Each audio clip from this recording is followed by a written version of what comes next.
The British government has announced a number of measures to cut down on the number of student visas being issued every year. Three measures have been announced principally.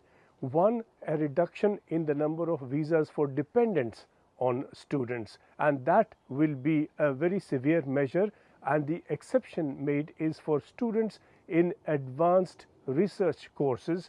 They will still be allowed, but again the number of dependents they can bring will be judged on a case-by-case basis, and the government in Britain is now inclined to be severe in bringing those restrictions in. The second is a bar on students moving into work before they have finished their courses. It is typical for a number of students to be approached or poached before they've completed their studies. That will now be stopped. This has been a tempting path for students because there is a great demand for good skilled work in Britain, and a number of students offer that possibility, and they do get picked up before they've completed the courses. So that's now over. And the third is a reduction in the number of universities offering courses at all. This is being done. The government says to cut down on bogus universities, but this is a move that has been in place for a long time. A number of institutions have been closed already, and further cuts will take place in line with the new announcement. That will create a problem for a number of universities and teaching institutions. Most of them live on foreign students for their income, principally from India and China.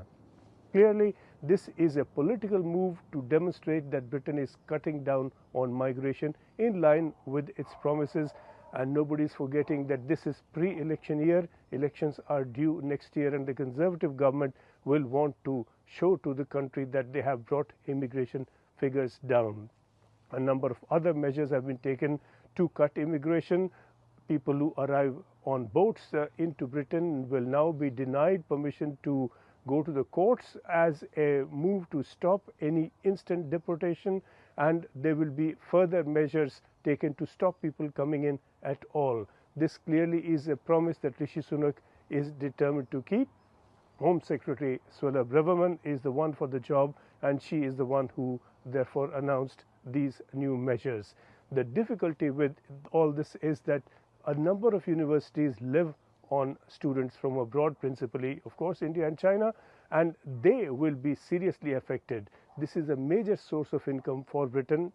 It's a question of survival for many universities. It is now for them to determine how hard they will be hit, not just the students coming in, and whether their numbers can add up and they can sustain their courses and, in fact, their very existence.